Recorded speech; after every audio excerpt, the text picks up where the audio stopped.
que generalmente tienen sus dificultades siempre, ¿no? También agradecer a José Luis y también a Antonio por las invitaciones, que ya no es la primera, sino que ya llevan algún tiempo, ¿no? De comunicación entre nosotros. Bueno, eso, como pueden ver, no sé si se me escucha bien, eso me gustaría saber si está bien esto, ¿no? En términos de escucha. ¿Mm? Perfecto, Miguel, se te escucha perfectamente. Ya, perdón. Ya, perfecto, ya. Entonces, eso, como pueden ver, esta vez he titulado mi intervención como Garzón y el acaecer efectivo de la democracia, una cosa como bastante coyuntural también y contingente respecto a nuestro estado político actual acá en Chile, ¿no? A puertas, digamos, ¿no? del inicio de la gestión, ¿no? De la asamblea, de una asamblea constituyente para darnos un nuevo Estado de Derecho, marco jurídico y político, ¿cierto? Con todos los efectos que eso pueda traer a nuestro país, digamos, ¿no? Pero antes de entrar al tema, efectivamente, de la democracia, quisiera contextualizar un poco de cómo abrir una perspectiva relativamente novedosa, ¿no? En relación con una forma de leer el pensamiento de Lawson.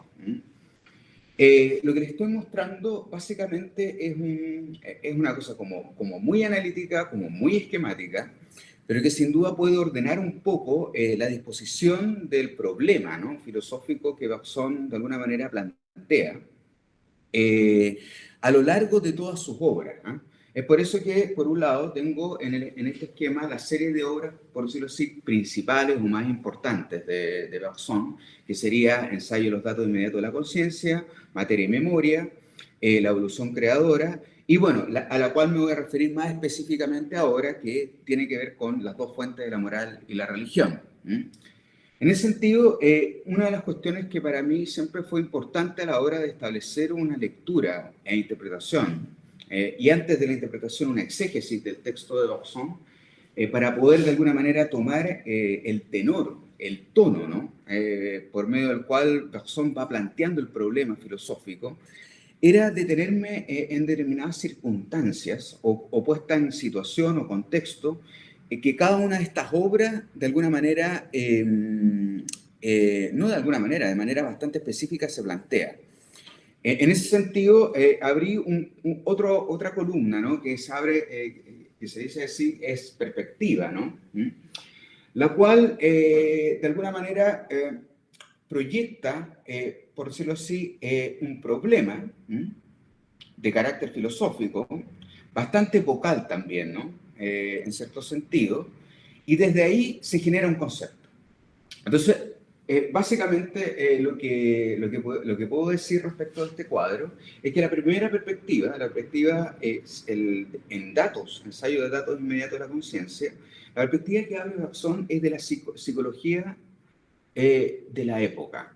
¿Qué tipo de psicología? Una psicología muy británica, con algunos visos también alemanes, pero que es lo que nosotros podríamos considerar hoy día dentro de lo que sería una historia de los conceptos científicos o una historia de las ideas en general, ¿no?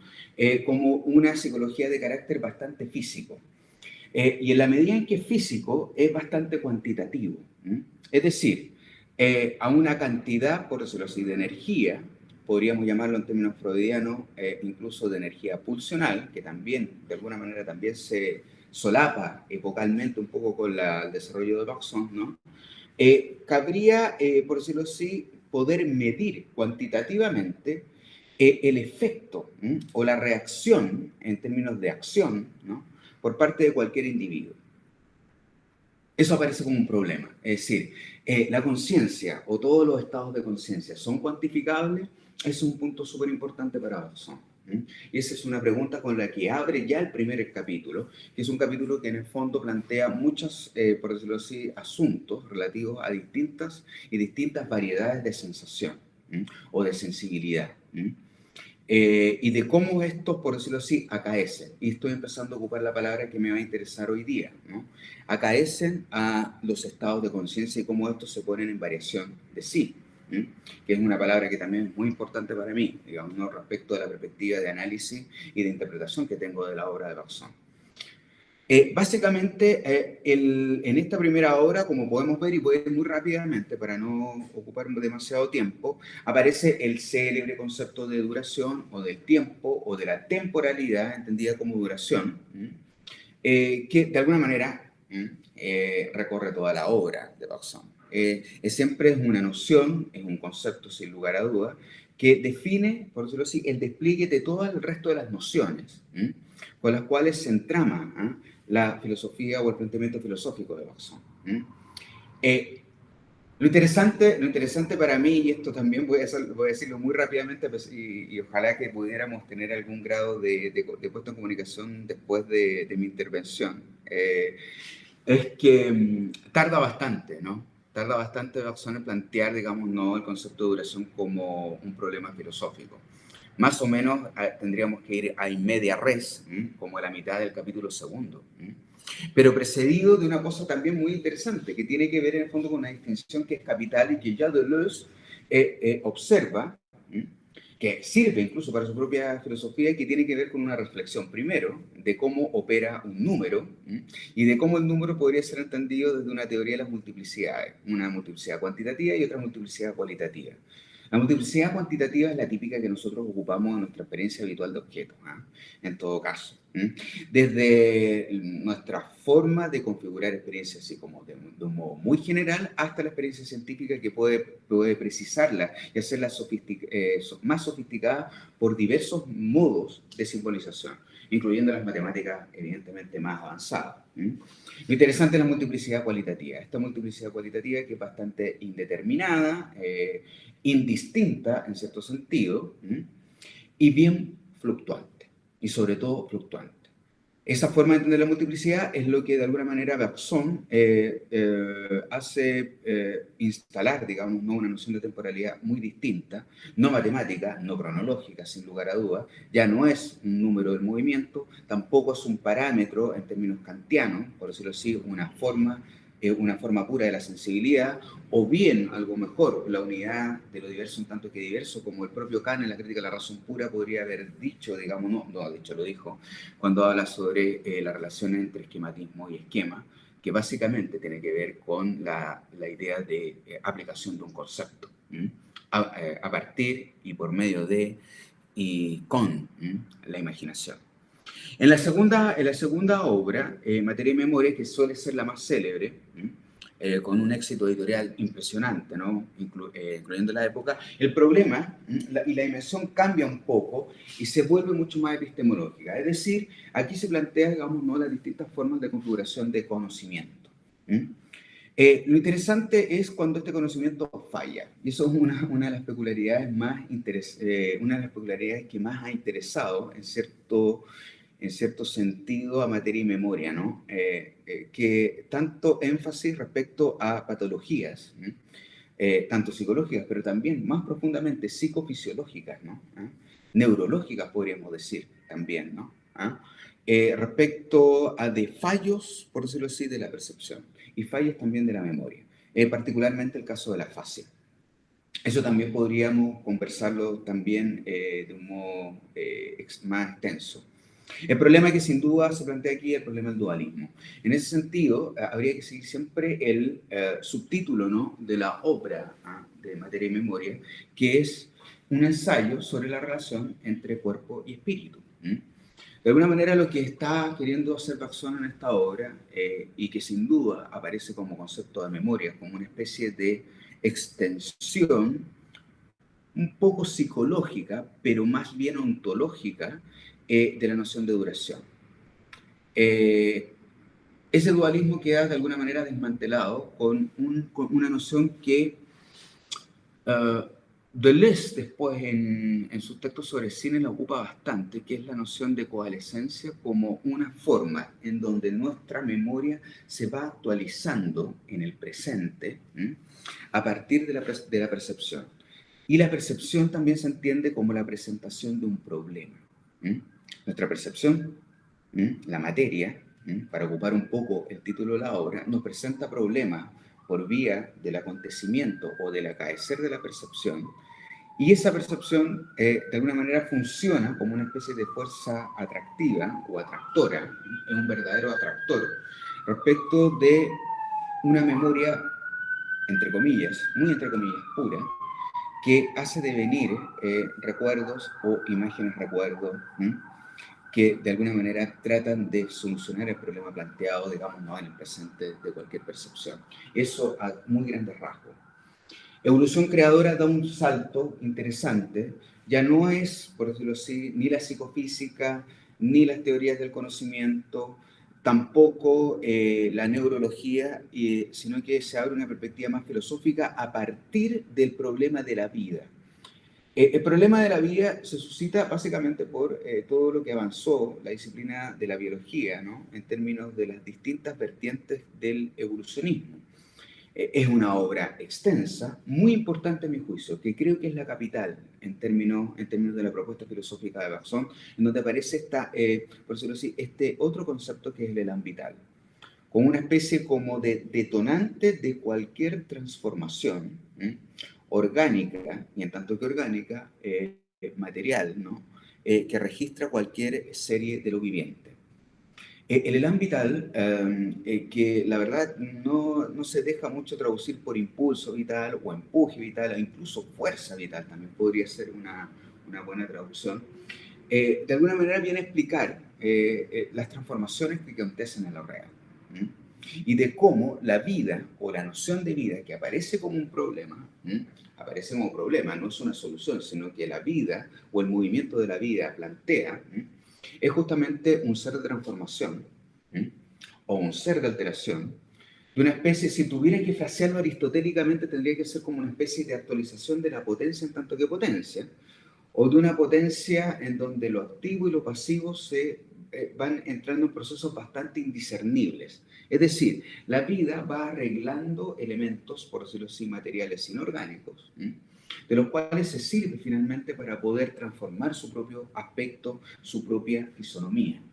Es por eso que podemos ver, y se hace extensible, digamos, ¿no? Una suerte de explicación de los cambios en biología, incluyendo también acontecimientos como virales, como el que tenemos hoy en día. Esta última obra, escrita entre guerras, por ahí a inicios de la década del 30, la cual me gustaría hablar un poco más hoy día, un poco, porque es una obra también bastante extensa, con una prosa también muy distinta a la que Bergson nos tiene acostumbrados. Pues, yo diría que es un libro que discursivamente fue escrito muy rápido, en donde la perspectiva, sin duda, a mi juicio, es metafísica. Entendiendo por metafísica acá algo que tiene que ser pensado a propósito de la física o a partir de la física, con la física, sin lugar a dudas, pero con, por decirlo así, con el advenimiento de una noción, en este caso, un concepto de acontecimiento que a mi juicio es bastante novedoso. Nosotros sabemos que el concepto de acontecimiento o la noción de acontecimiento o la operación de acontecimiento, dependiendo, digamos, ¿no? del autor que tengamos por referencia, ha sido una preocupación de buena parte del siglo XX, por lo menos la mitad del siglo XX. Uno pudiera colocar como hito, ¿no? El pensamiento de Heidegger, pero la verdad es que si uno revisa la noción de acontecimiento en Bergson, ya en este libro se instala de un modo insinuante, seductor sin duda, pero de todas formas, de una manera, a mi juicio, elegante. Entendiendo por esa elegancia por una economía de medios de expresión en donde esta efectivamente tiene un grado de operación. ¿Operación dónde? Y aquí está donde está el problema, a mi juicio, ¿no? En un devenir de la historia. Y lo coloco así, un devenir de la historia. Porque básicamente, en materia de memoria, el objeto, por decirlo así, discutido por Bergson, es básicamente la especie humana en su especificidad. Y la especie humana se dice finalmente de la historia de su moralidad, por un lado, es por eso el título, ¿no? Dos fuentes de la moral y la religión, pero por otro lado también en el devenir, digamos, ¿no? De las formas de configuración de comunidad, ¿eh? Las cuales en el fondo tienen una matriz bastante religiosa al final, en tanto que cohesión, una manera de cohesión o de alta cohesión comunitaria o social. Entonces, a mi juicio, esto es una manera que creo que puede ordenar, ¿no?, el proyecto filosófico bergsoniano, ¿no? Tomando en serio la perspectiva que plantea Bergson en cada una de estas obras, señalando un problema que sin duda recorre toda la especificidad de cada una de estas obras y generando a su vez un concepto. Se podrá decir de que es bastante matemática la forma en que estoy planteando este asunto, que parece ser que es una fórmula, pero sí, en ese sentido Bergson es bastante matemático en gran medida, es cuestión que también podemos de algún modo conversar. El problema para mí, a mi juicio, es este, en Bergson. Aquí voy a ir un poco más rápido, ¿no? Estas son las famosas y célebres tesis sobre el movimiento en Bergson. Este es el gran problema filosófico en Bergson, el cual es modulado de múltiples maneras. Estas son las 4 grandes tesis, las cuales, sin lugar a duda, la 2 y la número 4 son las más importantes en términos de los efectos ontológicos, con los cuales puede ser entendido en términos ya más globales, en términos también más orgánicos y articuladores, ¿no?, la obra de Bergson. El enunciado 2, ¿no?, en donde hay movimientos reales, y el enunciado 4, en donde este movimiento real es más vehículo de un proceso, de un estado, que de una cosa ya hecha. Sin lugar a dudas, la tesis 1 y 3 responden a un modo inteligente de plantear el problema, de un modo incluso habitual de configuración de experiencia. Y eso me gustaría también subrayarlo en cierto sentido, ¿no? Sin duda somos inteligentes, pero esa inteligencia tiende a cortar el flujo de la experiencia. William James, por ejemplo, podrá decir de que en el fondo cortamos el flujo de la conciencia. En ese sentido, también las puestas en comunicación entre Bergson y James, cada vez, en términos, por decirlo así, de la recepción crítica y académica, ¿no?, de cada una de las obras, tanto de William James como la de Henri Bergson, están poniendo cada vez en mayor comunicación. Sin duda, yo creo que el gran responsable de esa puesta en comunicación podría ser sindicado nuevamente a Gilles Deleuze, respecto de esa conversación, que en términos efectivos ocurrió. Eso sin lugar a dudas ocurrió.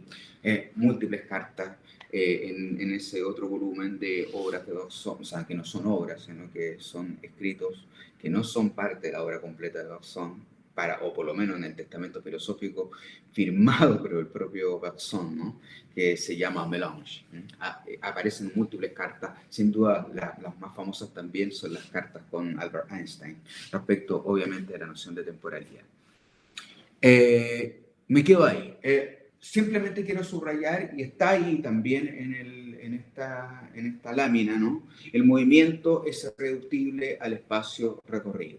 ¿Qué es lo que quiero decir con eso? Es una cosa relativamente importante, en donde el movimiento hace el espacio y no el espacio hace el movimiento. Eso yo diría que esa inversión es la que realiza de un modo bastante significativo, que creo que es radical y bastante cardinal, ¿no?, respecto de la propuesta filosófica en general de Henri Bergson.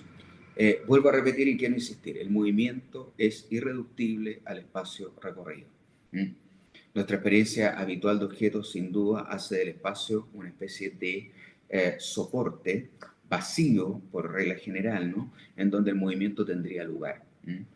Sin lugar a dudas, creo que ese sería un punto importante, el cual me gustaría tomarme para poder hablar o instalar una perspectiva en torno a un concepto de acontecimiento en Bergson. Vuelvo a insistir, mucho antes que Heidegger, y sin lugar a dudas, después todos los efectos que la filosofía de Martin Heidegger, por decirlo así, desafió, digamos, ¿no?, a toda la herencia filosófica posterior a su propia obra. Esta otra lámina, simplemente quiero colocar en escena otro punto, respecto a para entrar después nuevamente en la cosa más específica, ¿no? Esto es evolución creadora y se retorna nuevamente el problema del movimiento. No es que quiera demostrar de que el movimiento es un problema. O sea, creo que para cualquier lector el movimiento es el problema en Bergson.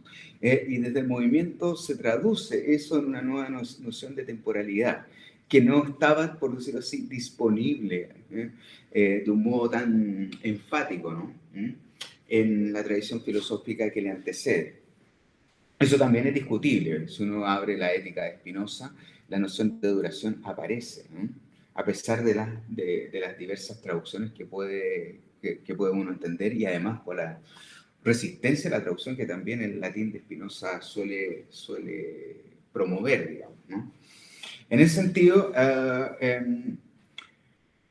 me gustaría acá hacer una verdadera distinción respecto a dos puntos. A la noción de transformación, que ya la he ocupado en mi propia intervención, en frente a la noción de traslación. Creo que esa distinción, que aquí estoy simplemente, eso está subrayado incluso en el original, ¿no? Del texto de Evolución Creadora, eh, creo que es extremadamente llamativa, porque sin lugar a dudas la construcción del pensamiento occidental, uno tendría que decir, al menos desde Aristóteles e incluso desde Platón, si uno lee el Timeo, ha tenido una forma de entender el cambio en los diversos estados de cosas a partir del desplazamiento. A partir del desplazamiento. Uno pudiera leerlo así, desde la famosa metexis platónica hasta la importancia de la forá, en el caso de Aristóteles, ¿no? Que acá lo recuperamos con la palabra traslación, pero también podría ser traducida perfectamente por desplazamiento o simplemente como cambio de lugar. Sin lugar a duda, uno pudiera colocar, por decirlo así, como un súper ejemplo, aquellos difíciles parágrafos de Ser y Tiempo, de ese primer tercio de Ser y Tiempo, otra vez de Martin Heidegger, en donde se hace una serie de distinciones respecto a las determinaciones del lugar, que son solucionadas con la cosa del ser en la mano, etcétera, etcétera, etcétera. Eso también lo podemos discutir. Lo interesante en Bergson, Evolución Creadora, a principios del siglo XX, que él instala esta especie de mecánica de la transformación.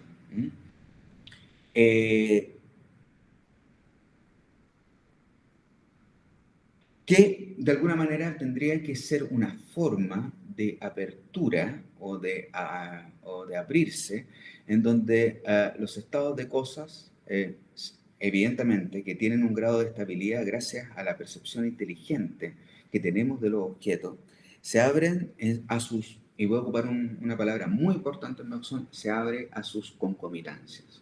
Nosotros, en términos contemporáneos, sería aquel espacio de las virtualidades o de las singularidades que se van actualizando una y otra vez en estados de cosas absolutamente reales. Lo virtual y lo real, lo virtual y lo actual, hay que decirlo siempre, ambos son reales. Lo que ocurre es que lo virtual, para poder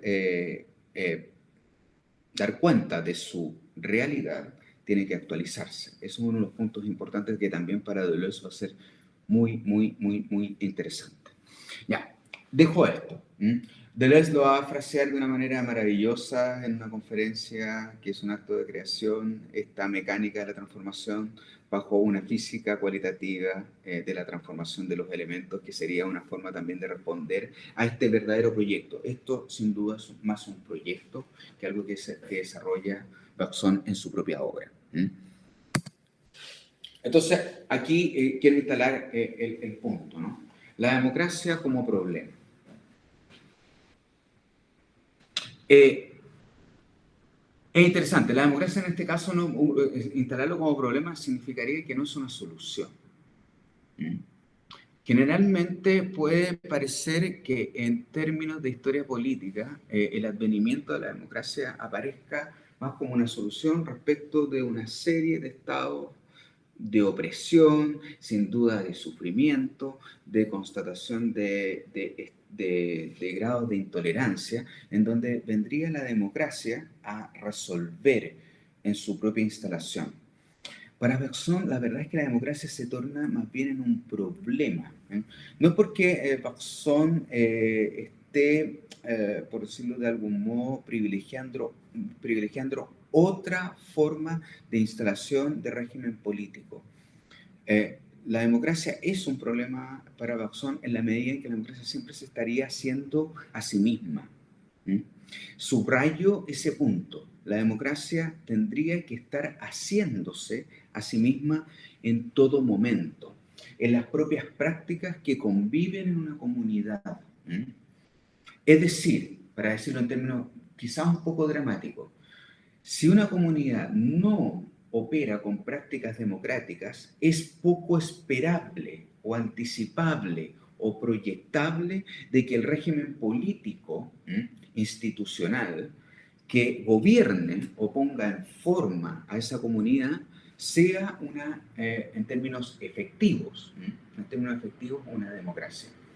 Creo que es una de las cosas más interesantes que tiene el planteamiento político, ¿no? en Bergson, independiente de su propia experiencia como diplomático y también como político, ¿no? En distintos niveles, ¿no? Está el libro ahí de Philippe Soulet, Bergson Politique, que nos entrega muchas, más que anécdotas, muchos detalles de la forma de operación política en los hechos, ¿no? que tuvo Bergson incluso en el acontecimiento de la Gran Guerra, de la Primera Guerra Mundial, con la entrada de Estados Unidos después de una conversación con el presidente Wilson. Sí, esto es un detalle, pero la verdad es que Bergson no es que fuera un filósofo que estuviera fuera de la contingencia o de coyunturas políticas, sino que estaba bastante dentro. Más allá, digamos, ¿no? Después de su cargo en la UNESCO o en una proto-UNESCO que efectivamente ocupó. Entonces vamos a los textos y es por eso que en el fondo traje esta vez estas láminas, ¿no? Esta la voy a leer porque la verdad es que la gravedad del discurso de Bergson me parece que lo amerita, ¿no? Para tenerlo como muy en cuenta en lo que quiero presentarles hoy día. Escribe Bergson, la verdad es que si una aristocracia cree naturalmente, religiosamente en su superioridad nativa, el respeto que inspira no es menos religioso, no es menos natural.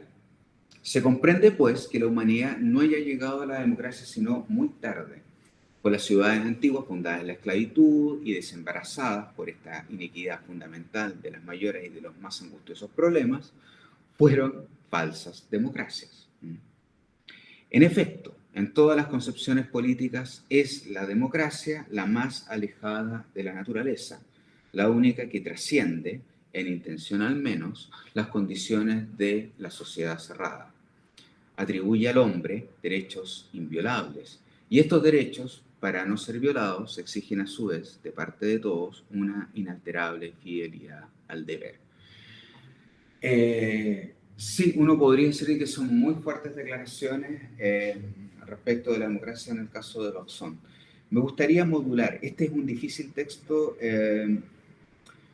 mal interpretado. Muchas veces se ha visto la filosofía de Bergson como una especie de promoción del fascismo. No podría estar más lejos esto. Sí, sí, han habido interpretaciones que han ido en ese lado. Incluso si uno recupera las reseñas de la época, también veían con mucha preocupación este tipo de textos en Bergson. Creo que hay que colocarlo dentro de una óptica muy realista, el tenor de estas declaraciones de Bergson, que sin duda tiene que ver también con su estilo de planteamiento de problemas. ¿Cómo lo vería yo? Es un difícil texto. No es que Bergson esté, por decirlo así, contraponiendo u oponiendo aristocracia con democracia. Yo creo que sería un punto súper interesante dentro de lo que me gustaría explicarles el día de hoy. La aristocracia evidentemente tuvo su época, una época bastante larga en términos, otra vez, bastante cuantitativos en términos seculares, ¿no? En términos de siglos, ¿no? de, de de funcionamiento. El tema de la esclavitud también es un tema súper complicado para Bergson, porque generalmente las aristocracias funcionan de una manera bastante bélica. Uno podría citar desde la Ilíada de Homero hasta la Guerra de la Paz de Tolstoy, por citar simplemente ejemplos literarios. Uno podría ver incluso la historia de la pintura también, en cierto sentido también hay mucho, o preparaciones de hechos bélicos, o incluso eventos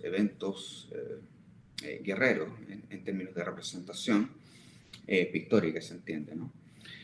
Lo interesante para Babson es que la democracia como práctica, y este es el punto, la democracia como práctica tardó mucho en instalarse, por decirlo así, en la moralidad de las costumbres de las comunidades.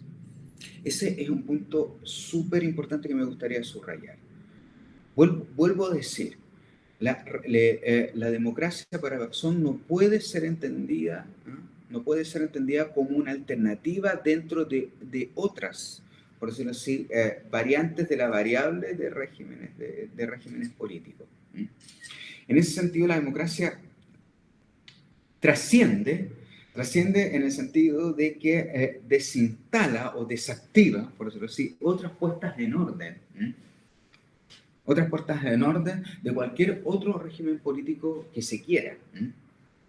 Pero sin duda la democracia va a vivir y solamente va a tener vida para ocupar los propios términos de Babson en la medida en que está siendo absolutamente operativa en la forma de relación de los individuos que componen a una comunidad.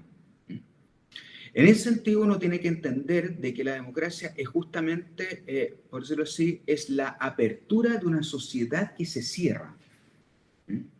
Cuando una comunidad se cierra, evidentemente lo que se instala ahí es un determinado discurso en donde esa comunidad crea una identidad.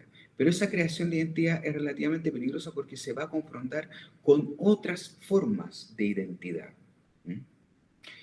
Desde ahí puede salir sin duda, y también la historia de la humanidad lo atestigua en más de alguna ocasión, ¿no?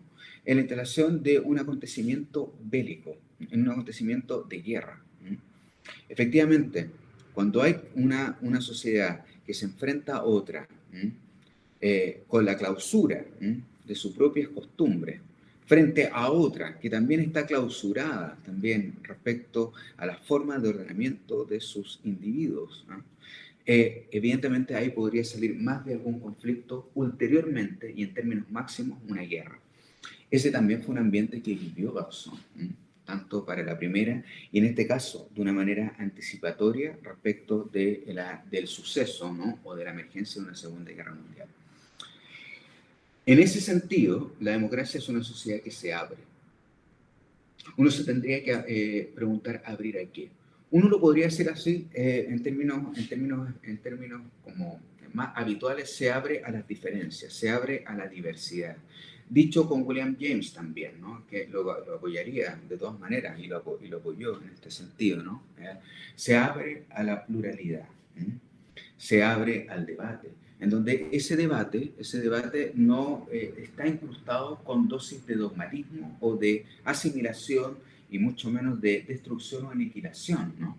De las opiniones, de los actos y las moralidades, y más profundamente, de los hábitos y las moralidades, las costumbres que otra comunidad posee. Es un acto, por decirlo así, de una sociedad abierta que impera por una transformación constante de sí. Ocupo nuevamente la palabra, muy babsoniana, pero es una transformación.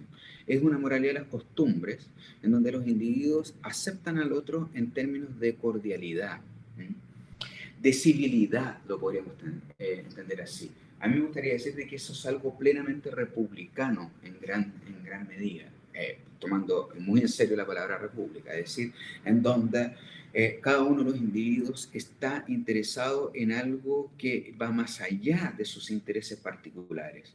No es una mera, por decirlo así, no es la incrustación de un denominador común de los individuos, sino que es más bien la creación de un común, en donde cada uno en la que cada uno de los particulares se da cuenta que juntos pueden resolver otra vez un problema.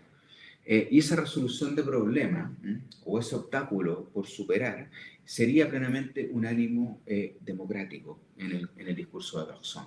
Quisiera pasar a otra lámina respecto a este punto, que creo que también es bastante decisiva. También le voy a dar una rápida lectura, pero también es un texto muy comprimido respecto de la instalación de la propuesta, de esta suerte de propuesta política por parte de Bergson. Dice Bergson, las objeciones basadas en la variedad de la fórmula democrática provienen de que se ha desconocido el carácter originalmente religioso. ¿Cómo pedir una definición precisa de la libertad y de la igualdad cuando el porvenir debe estar abierto a todos los progresos, especialmente a la creación de condiciones nuevas? Y cuando estas condiciones pueden hacer posibles formas de igualdad y de libertad hoy irrealizables, quizá inconcebibles, no se puede hacer otra cosa que trazar los marcos, y estos se llenarán cada vez mejor con ayuda de la fraternidad. Ama et fac quod vis, la fórmula de una sociedad no democrática que quisiera que su lema correspondiese palabra por palabra al de la democracia sería autoridad, jerarquía, inmutabilidad. He ahí a la democracia en su esencia. No hay que decir que en ella debe verse simplemente un ideal, o más bien una dirección hacia donde encaminar a la humanidad. Por lo pronto, se ha introducido en el mundo más bien como protesta. Cada una de las frases de la Declaración de los Derechos del Hombre es un desafío arrojado a un abuso. Se trataba de acabar con sufrimientos intolerables, Resumiendo las quejas presentadas en las actas de los Estados Generales, Émile Faguet ha escrito en alguna parte que la revolución no se hizo por la libertad y la igualdad, sino simplemente porque la gente se moría de hambre. La democracia en este sentido lo que recupera es un acto, me atrevería a decir, de insurgencia. ¿Insurgencia en relación con qué? En relación con estados de opresión. No todos los estados de opresión son del todo perceptibles. Evidentemente, miremos el caso de Latinoamérica, pero también el caso de España en su historia política, ha habido y pueden llegar a haber actos de tal grado de intolerancia que puede hacer que la población sufra de una manera bastante inconcebible. Bergson acá está colocando una voz de alerta bien interesante respecto a la instalación de la democracia en la medida en que una práctica democrática tiene que ser visible, tiene que ser sensible, tiene que dar paso a la sensibilidad de situaciones que en general no son del todo perceptibles por la población, en donde abusos que pueden ser incluso tomados en su particularidad bastante inconcebibles por el grado de intolerancia y de sufrimiento que pudiesen llegar a acarrear, pueden pasar absolutamente imperceptibles en términos de comunidad. La democracia en ese sentido es una práctica, y una práctica de protesta. En ese sentido, uno tendría que ver cómo recupera el asunto de los derechos humanos o la instalación de los derechos humanos en la típica, por decirlo así, consigna, ¿no?, de libertad, igualdad y fraternidad, en donde la fraternidad, de alguna manera, es la que lleva la voz, y no solamente la voz, es la acción cotidiana en donde todos, en cada uno de los individuos que configura una comunidad cualquiera, trata a otro individuo. La fraternidad o el amor o la simpatía, esto se puede decir de muchas maneras. Bergson ocupa en otros lugares la palabra politesse, que también sin duda para mí no es muy traducible tampoco, que es una especie como de respeto cívico al otro, pero en tanto que otro, que va más allá incluso de los cuadros de legitimidad. o de la promoción de un Estado, por decirlo así, que nosotros podríamos llamar incluso un Estado de Derecho, o que una determinada forma de la ley o un proceso de configuración jurídica pudiese en el fondo llegar a promover. Estamos hablando de una práctica social cotidiana, en la cual se van a promover distintos sentidos, y no necesariamente significados, sentidos, para palabras tales como libertad e igualdad. En ese sentido, libertad e igualdad siempre son nociones políticas, sin lugar a dudas, sociales también, pero que asisten a su propia transformación, no solamente semántica. La semántica o el significado de esas palabras en términos específicos va a poder variar, y ha variado en la historia política del humano. Pero lo importante es que esa variación viene precedido por un acto de apertura o de configuración de relación entre individuos que debe garantizar ese cambio semántico, ese visible cambio semántico que incluso puede llevar a un cambio jurídico e incluso a un cambio político. En ese sentido, la democracia no es algo distinto de una práctica democrática. Y en ese sentido también habría que decir con Baxón de que la democracia tampoco podría tener una teoría, o al menos una teoría que buscase una definición universal y mucho menos definitiva de su propio concepto. Me atrevería a decir que con Baxón la democracia no podría ser entendida como un concepto. Si entendemos por concepto justamente un estado de definición universal y definitiva respecto de su significado. La democracia más bien marca un sentido, pero ¿un sentido de qué? Un sentido de prácticas, de configuración de prácticas, que darían, por decirlo así, vida o vitalidad, movimiento, al fin y al cabo, a el entorno del humano. Sin duda la democracia en este sentido también uno tendría que decirlo, que es absolutamente incompatible con el acontecimiento de la guerra. Y en general la aristocracia ha promovido un estado de guerra. Acá podrían ser citados muchos textos que podrían avalar, digamos, ¿no? ese punto. Incluso en una noción tan sofisticada como la de Hobbes, ¿no? En el Leviatán, en donde el estado de naturaleza es concebido como un estado de guerra. Preguntarse por la naturaleza humana, en ese sentido, Baxón está pidiendo para la democracia sobrepasar su propia condición instintiva. Igual sería el instinto del humano es justamente la incrustación de violencia. Y eso es un punto también bastante, yo sé que es discutible, puede que no sea del todo popular, decirlo así, pero lo humano, visto desde su historia, tiene una actitud bastante violenta justamente porque es inteligente. En tanto que inteligente es una afirmación de sí, en tanto que individuo.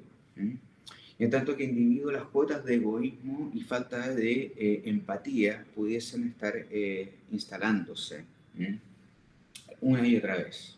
En ese sentido, la democracia trasciende la naturaleza. Pero trasciende ¿qué naturaleza? No la naturaleza en general, sino la naturaleza humana.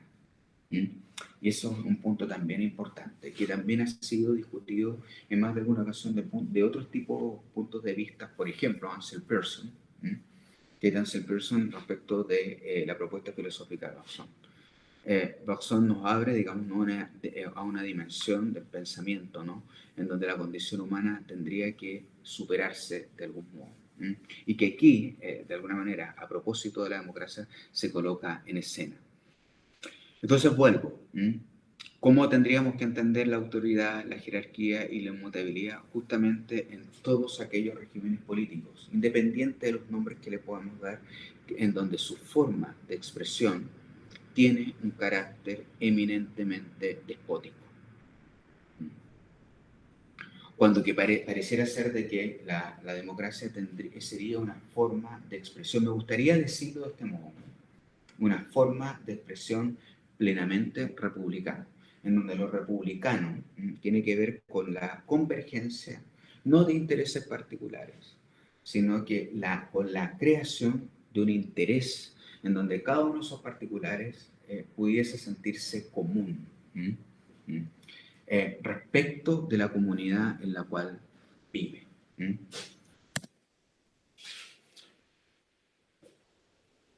Entonces la democracia es un ser en la medida que es una práctica, no. ¿Mm? Había dicho al comienzo que la democracia uno de los desafíos el gran desafío de la democracia, incluso se podría decir de democratizar la democracia, esas frases que son súper importantes, ¿no? Tiene que ver en el fondo con la instalación de determinadas prácticas. En ese sentido, la democracia no es... ¿Mm? Porque la democracia se tiene que hacer, ¿eh? Se tiene que hacer no solamente cada vez, sino que incluso cotidianamente. Uno tendría que rescatar ahí, por ejemplo, ¿no? Una obra que para Chile creo que es importante, pero debería ser aún más importante, que es una reflexión cotidiana, ¿no? En torno a sus propias prácticas, como lo invitó alguna vez Humberto Giannini. Uh, sí, o sea, si nuestras prácticas devienen imperceptiblemente, insensiblemente como no democráticas, no podríamos esperar para el futuro, ¿no?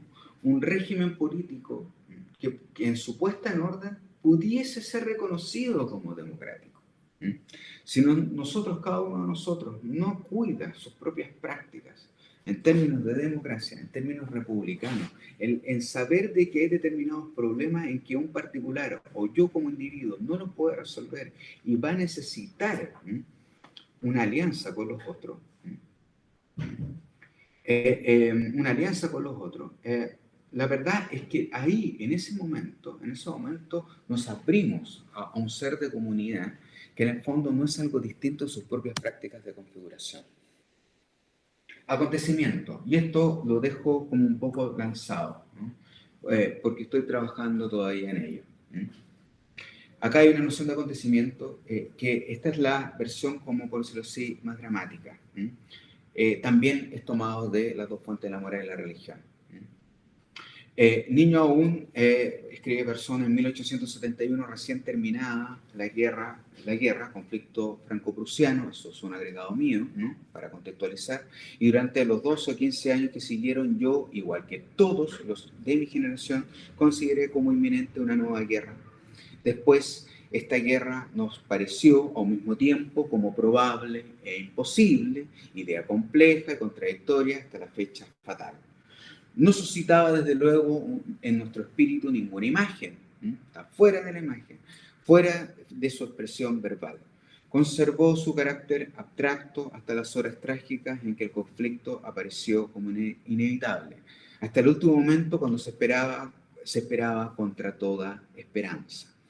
Pero cuando el 4 de agosto de 1914, al desplegar un número de Le Matin, leí en grandes caracteres Alemania declara la guerra a Francia, tuve la súbita sensación de una invisible presencia que todo el pasado había preparado y anunciado, a la manera de una sombra que precede al cuerpo que la proyecta. 43 años de inquietud confusa habían contribuido a componer este cuadro, y el cuarto con su mobiliario, el diario desplegado sobre la mesa, yo de pie ante ella, el acontecimiento, sí, con mayúscula lo escribe Baxón, impregnándolo todo con su presencia. Esto es una de las versiones del acontecimiento en Baxón, una invisible presencia. Creo que es una interesante forma de entender el acontecimiento. En la medida en que, claro, es una presencia, pero que en el fondo no se constata en nuestra experiencia como visible. Está, pero de una manera absolutamente confusa. Y en determinado momento, en el momento en donde emerge como un acto a su vez político. La guerra, en este caso, hay que tomarse muy en serio. Alemania declara la guerra a Francia. Es un acto declarativo. Uno podría suponer que podrían haber más o menos cuotas de deliberación respecto de esa declaración.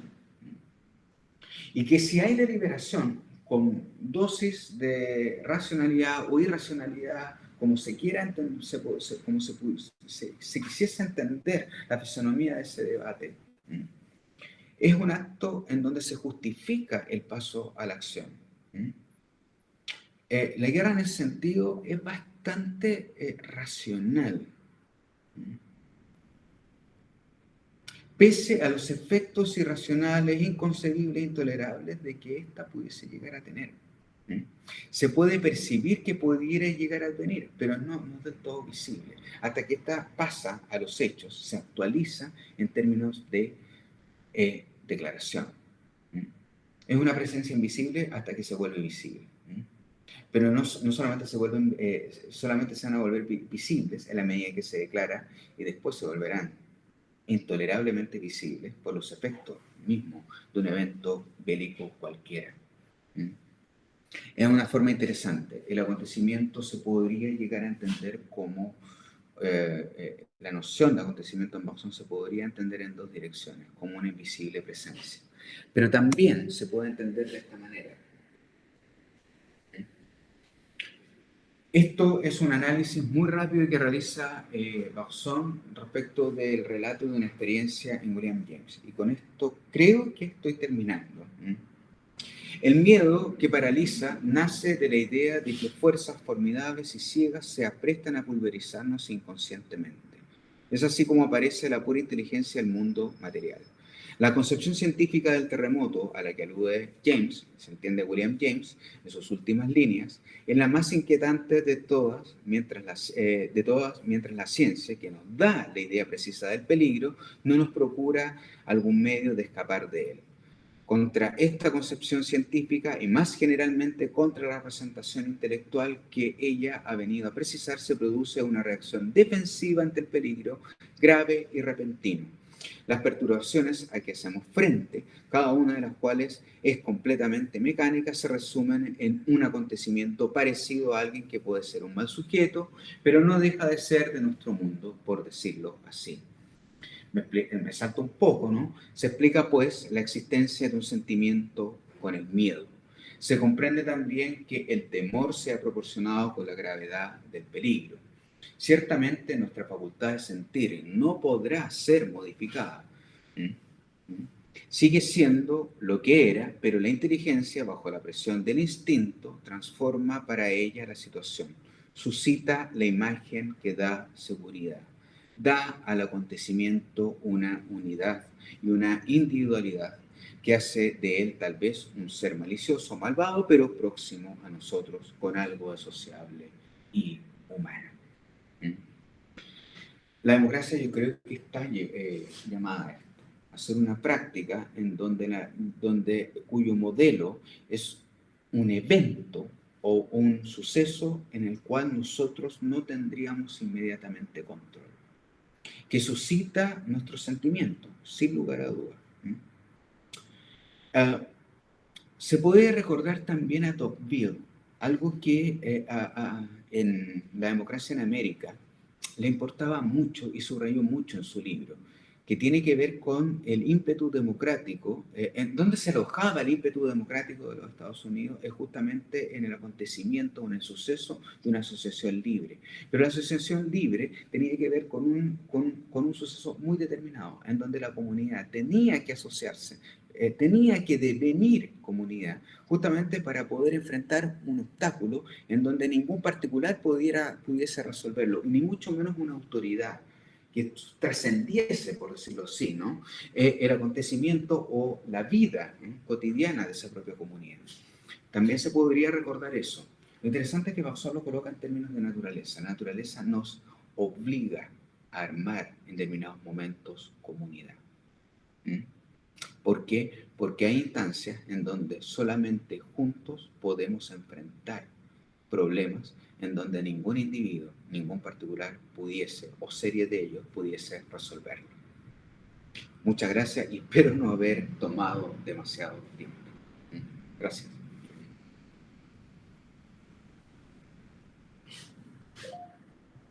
Muchas gracias, Miguel. Bueno, tenemos hoy más margen, como os dije, dado que Pachi no ha podido estar con nosotros. ¿Me escucháis?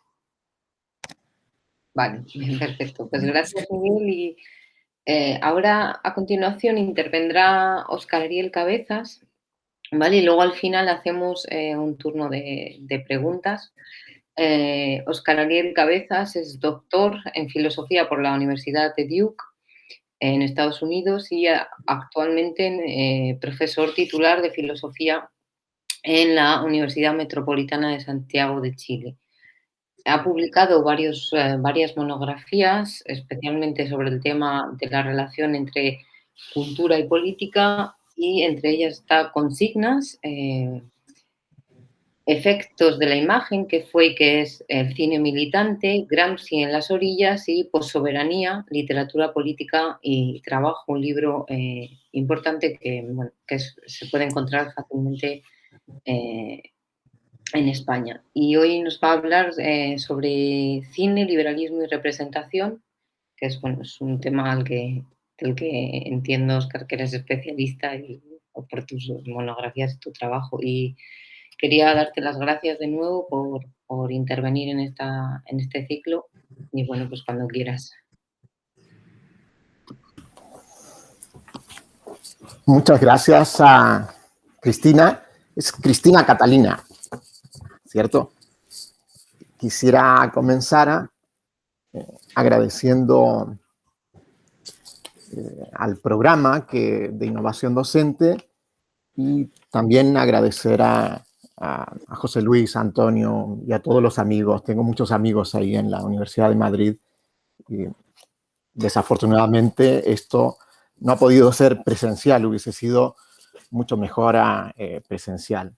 También quisiera, antes de comenzar, anotar solo que me den un segundo para anotar una cosa que me interesó mucho, la presentación de Miguel, sobre todo hacia el final, y posiblemente hay ecos entre su presentación y lo que yo voy a leer. Voy a presentar un trabajo que está en camino, que todavía no está completamente desarrollado, y quizás ese sea el mérito de este trabajo, porque se puede abrir a un sinnúmero de preguntas, de interrogantes, y también quisiera decir de que es un trabajo colectivo, aunque pienso que todos los trabajos siempre son colectivos. En este caso es colectivo porque es parte de una investigación que estamos tratando de realizar con